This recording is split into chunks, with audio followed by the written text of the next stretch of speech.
Manas, thank you very much for this nice introduction of all of us, including me.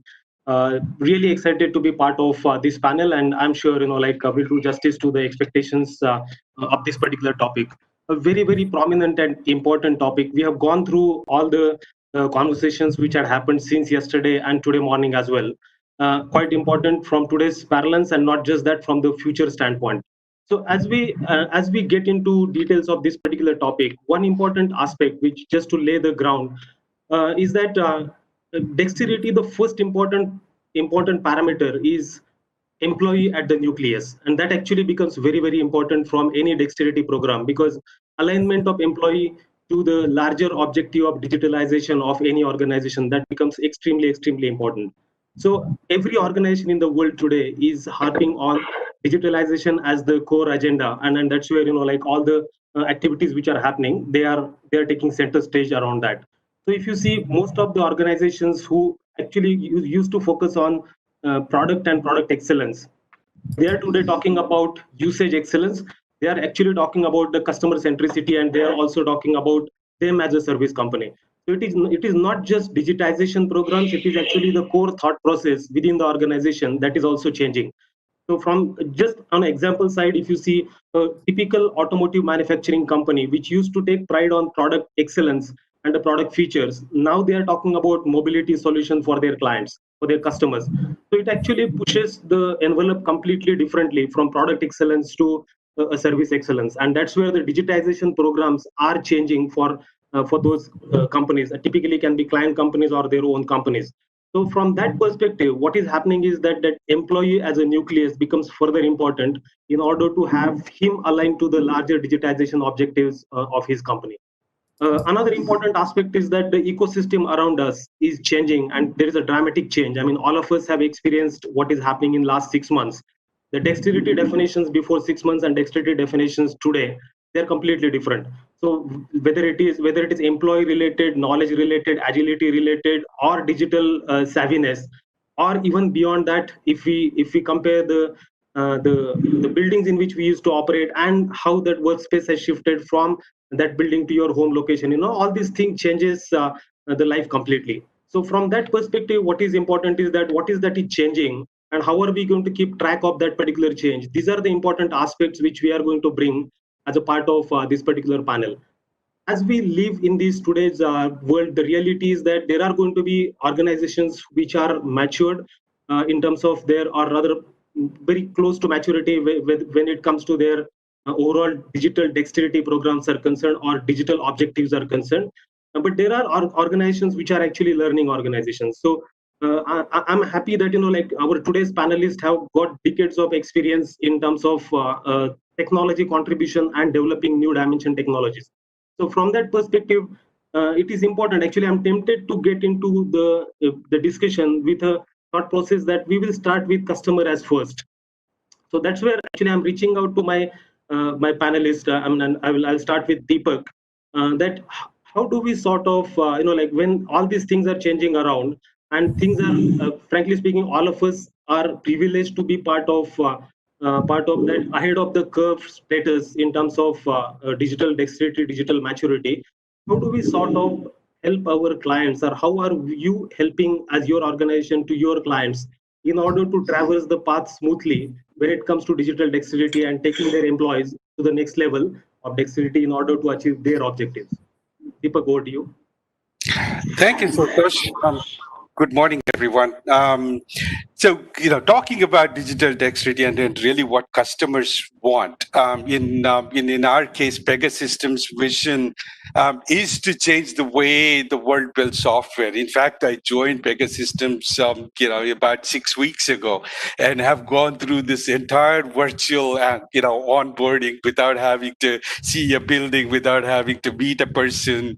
It's an incredible experience for me personally that I've had to go through. Right, talking to some of the customers as such, what they want to be in this situation, or in general, as far as their own transformation goes, is to be agile and nimble in today's world. They want to be able to react to the changing needs in the market. The IT organizations in a lot of these enterprises don't have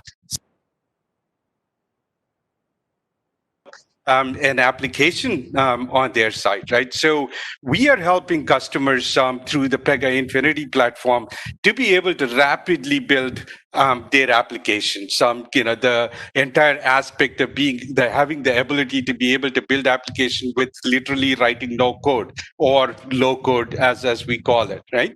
A practical example, earlier in April, when this whole COVID-19 pandemic actually hit, one of the government organizations in Bavaria, the Bavarian government, actually wanted some help in being able to provide relief to their SMEs, their farmers, and what have you, right? When the outbreak hit, Pega worked with the Bavarian government to be able to develop the entire application in less than 5 business days, right? That's the kind of agility that they look for. This was for the government to provide emergency financial aid, to self-employed workers, to farmers, to SMEs, and what have you. And then early in April, in less than a couple of weeks, there were about 108,000 Bavarian companies who had already used the system, right?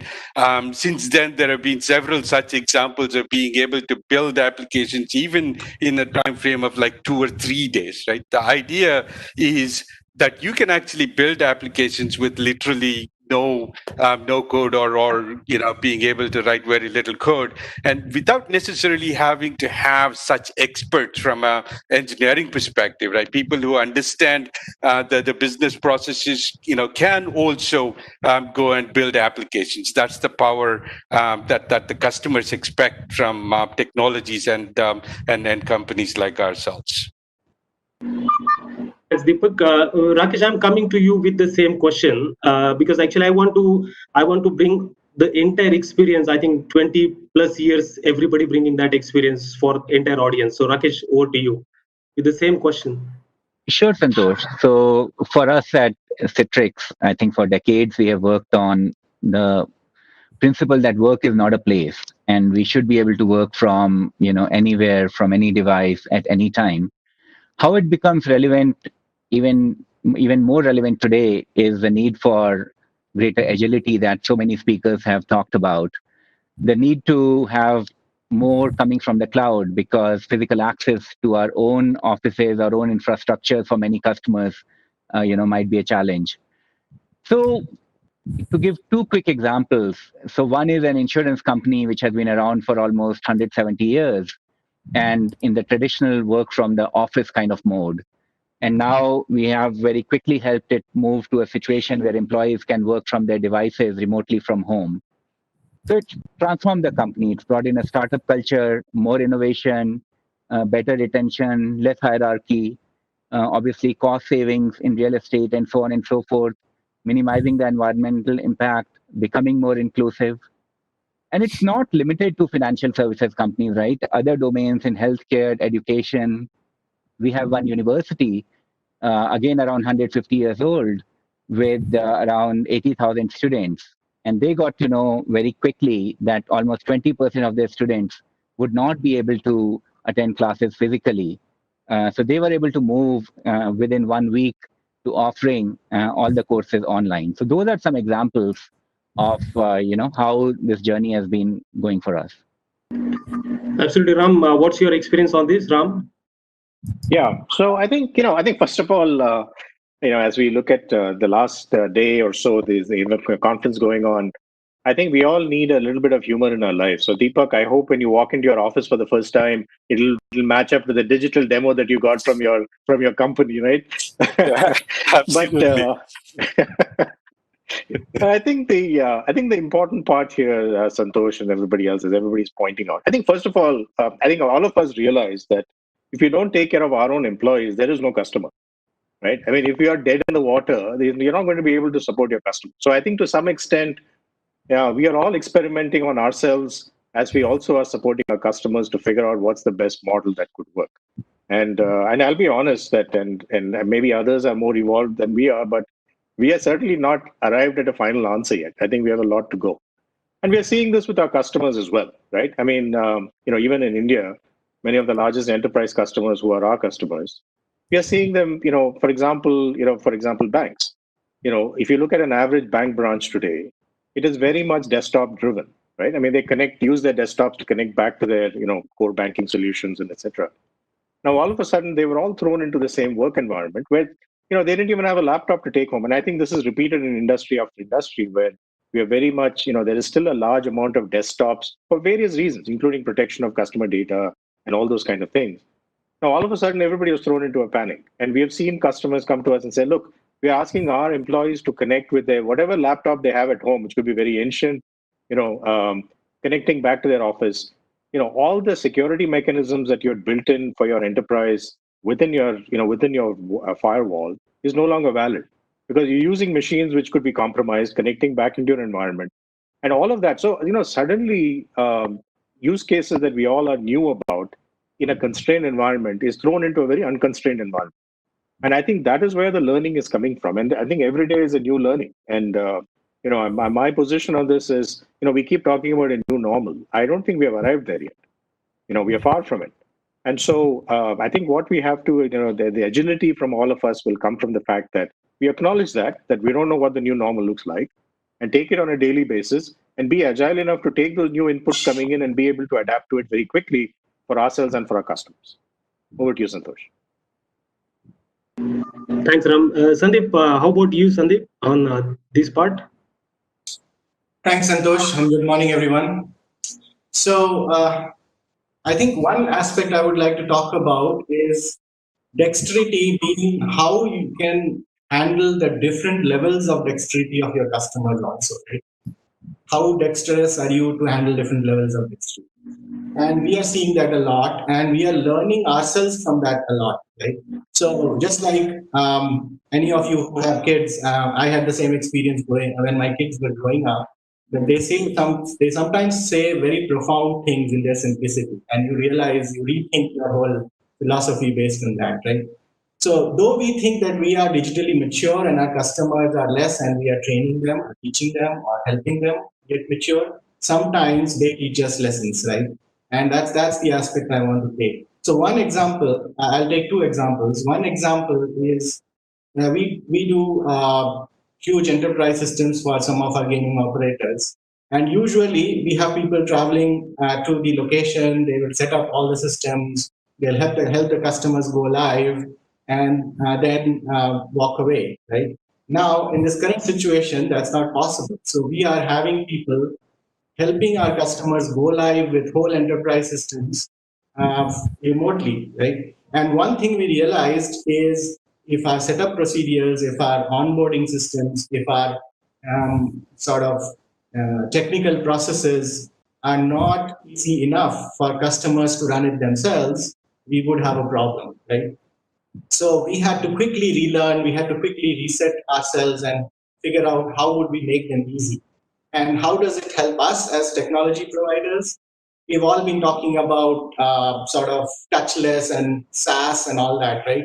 In the touchless and SaaS world, it's all about self-service, right? You cannot be successful if you don't have self-service systems. So it is teaching us how to be better at self-service systems, how to make our systems intuitive so that customers can set them up themselves. So in a way, we are getting better and more dexterous as we are helping them get better, our customers get better. The second example is we, like most of other product companies, we used to have product documentation on PDF documents, which you could download and all that, right? So two things happened. One, we realized people don't want to take printouts anymore because it causes you to touch things and all that. And obviously, if you're working from home, printers and printing might be a problem. Secondly, we realized with some of our millennial customers, the way they learn things is very different. Now we go to WikiHow and YouTube and all that, right? So what we did is we quickly transformed our product manuals into video tutorials, right? So now the first thing you see when you go to our product manuals is a video tutorial of how the thing works, how you can set it up and all that, right? So it helps our customers, it kind of engages them more, but it also makes us relook at our own systems, make us more dexterous, make us more digitally mature. And it kind of is a full cycle, right? Where we are helping them and they are helping us. So those are a couple of insights I wanted to bring up. Absolutely, Sandeep. I mean, the key takeaway is relearning and resetting. That becomes important. And that reminds me of a very funny example which came to my way as a part of this pandemic. I mean, with all apology to liquor consumers, one of our client actually, who is a liquor manufacturer, they asked us to overnight convert themselves into sanitizer manufacturer. And that's why you can imagine the digital changes which incorporated, which are required from one from the liquor consumer standpoint and the another from the pharma regulation standpoint. You can imagine the overnight changes which are required. So pandemic can bring anything and any challenge. I think that agility is very very important in this particular case. So I mean, while we speak about customers, the important aspect which comes up is what about our own employees. So from that perspective, all our organizations have got our own digit. I mean, we are on a different value curves when it comes to the products or services in which we are in. And I'm sure all the organizations have gone through these cycles multiple times of converting themselves into something new. So from that perspective, what is important is that keeping employees motivated and keeping employees guided on this particular curve becomes very very important. So from that perspective, to maintain this agility, um, two learnings which are there, one is coexistence, and coexistence is on both sides, coexistence of old and new. This is in terms of both old technologies and new technologies.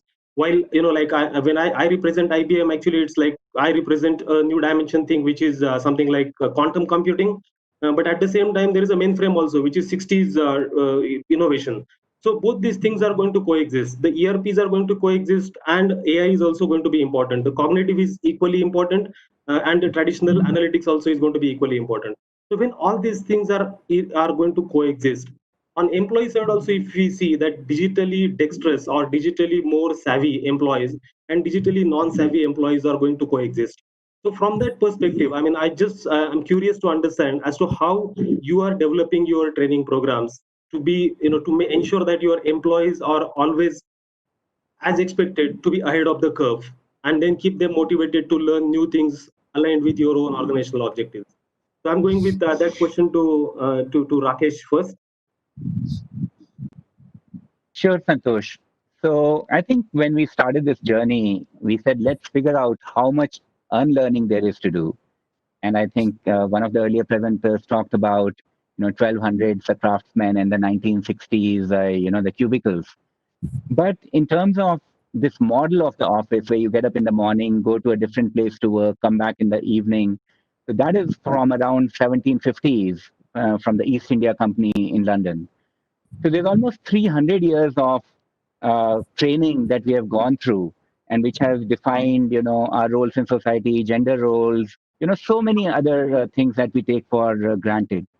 So what we did was we started 6 work streams in culture, in training, engagement, and we asked them not only to do primary research, talk to customers, do secondary research, look at what's going on in the industry, but spend a lot of time trying to figure out how the whole new world is going to be, right? Because there's a tendency to jump very quickly to fix a VPN, fix an IT bug, provide a chair at home and a good UPS, and we'll be done. And so, in each of these work streams, which are very cross-functional, we are meeting with them regularly, and we are asking them to reimagine the entire environment, try to forget about centuries worth of training.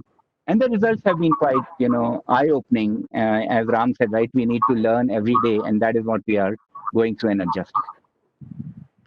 Absolutely. So, Sandeep, just an extension of this question, are there any specific programs, like which you have initiated in your organization? I mean, like, of course, I mean, like, whatever is non-confidential, if you can share, I mean, that will help others to sort of think in that particular direction. Sure. Thanks, Santosh. So rather than talk about specific programs, I would rather talk about approaches that we are taking to our programs, right? Because again, being in the digital world means thinking differently and behaving differently. So we are trying to train our workforce to do that, right? Um, Again, let me take a couple of examples to make this clear. The first one is about making sure you don't forget the human side, right? I mean, a lot of people yesterday and today talked about business being a human enterprise rather than a mechanistic enterprise, right? And Gary Zukav, who's supposed to be the sort of guru of Oprah, he has a book called The Seat of the Soul, where he says internet can get you to interact with people, but it cannot get you closer to the people, right? So which means that you cannot build new relationships just because you can be on chat with somebody 24 hours a day, right? So one of the things we are training people on is to how to be able to build those people relationships even through internet channels and through chat and video and Slack and all that, right? So how do you still have those meaningful conversations? How do you still check on people outside the work environment? How do you still sort of have maybe a cup of coffee together virtually and all that, right? So basically trainings around how to bring in the people aspect of digitization. The second aspect is, of course, all of us, I'm very sure, are running a lot of programs around diversity and inclusion, right? That's the new theme these days. So we now have a new dimension to diversity, and some people talked about this yesterday too. Some of the speakers talked about inviting people into our homes, right? So now we have a new dimension where the environment you work in is also very diverse, right? And we have to be empathetic and inclusive about that. Some folks may have their own home office to work from. Others may have to work in a joint family environment with people walking around in the background, right?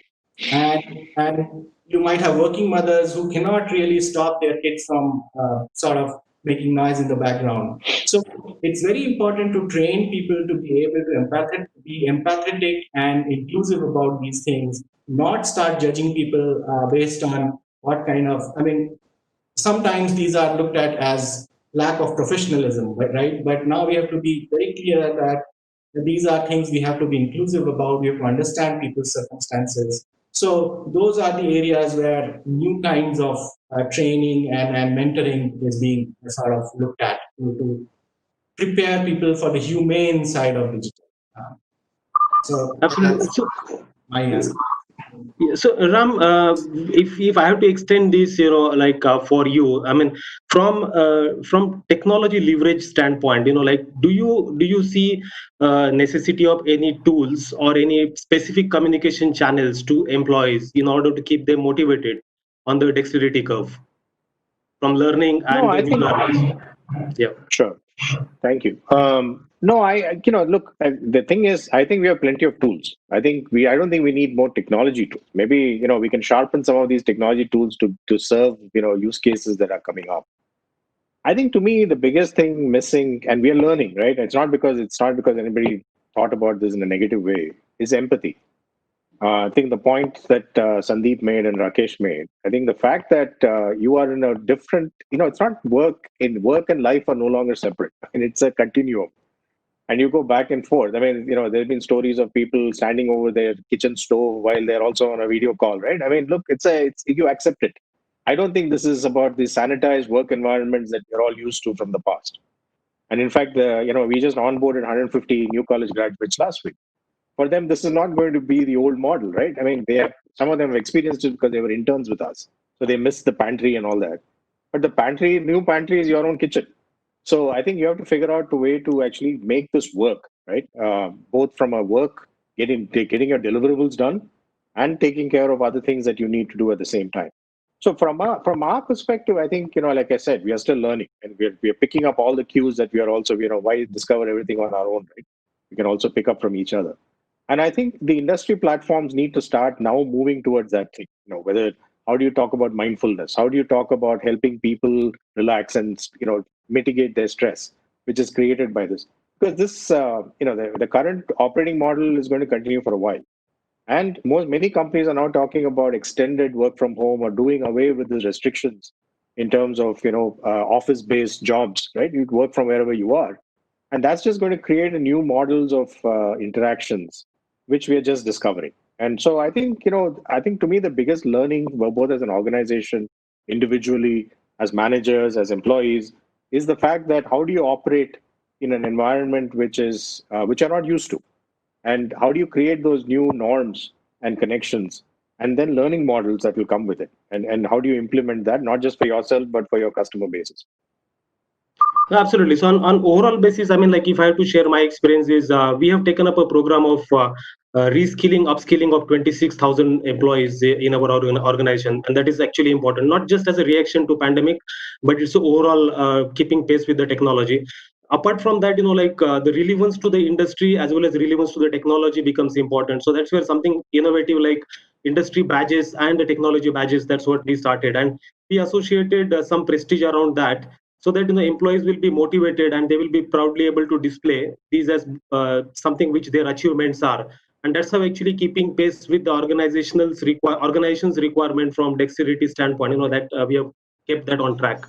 So Deepak, I mean, like I have got a completely different question for you, and that question is basically like when new people are discussing about new normals and people are discussing about known unknowns and unknown unknowns, so that means it is actually like the workspaces are getting shifted to home locations and things around that.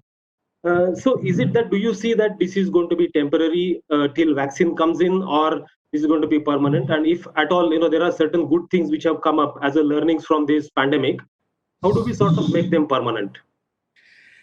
Yeah, I certainly hope it doesn't all go back to normal. I think we would have wasted a fantastic opportunity in terms of all the things that we have experimented. I think there are certainly some great things that we can take away that kind of becomes the new normal. Yes, there are certainly, a number of people have talked about the unknown unknowns in the conference so far.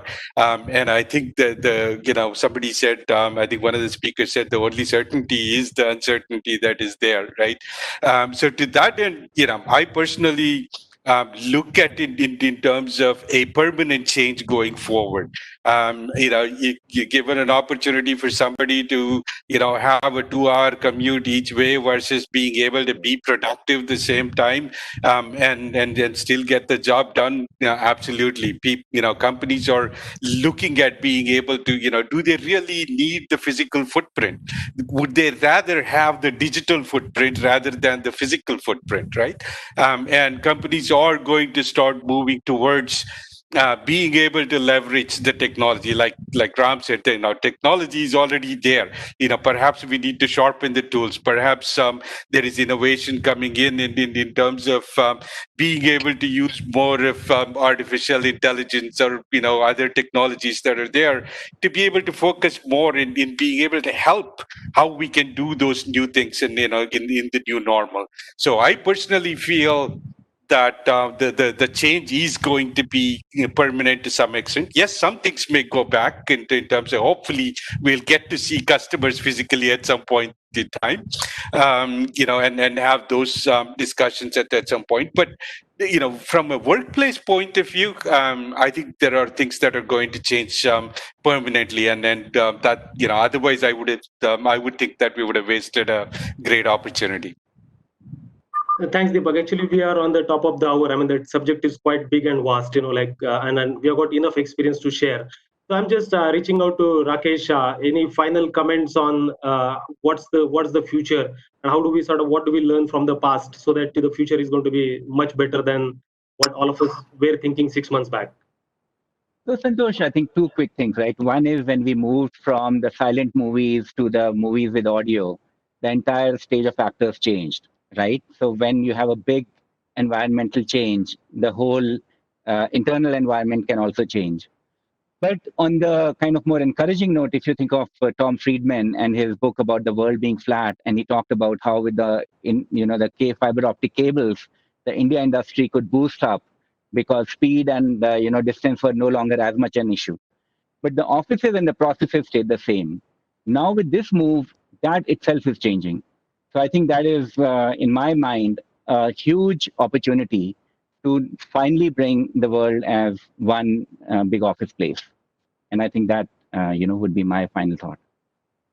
So thank you very much, Rakesh, and thanks all the panelists for participating with all wholehearted experiences which you are having. I'm sure we are on the very important curve of dexterity, and all of us are challenged. I think all of us will come with flying colors through this particular challenge. it's very encouraging to listen from all of you that the change is going to be permanent, most part of it, and that's what is going to be the future. I'm sure it is well accepted. So all the best to all of us, including the audience, and thanks for being part of this particular conversation. So over to you, Manas. Thank you. Thank you.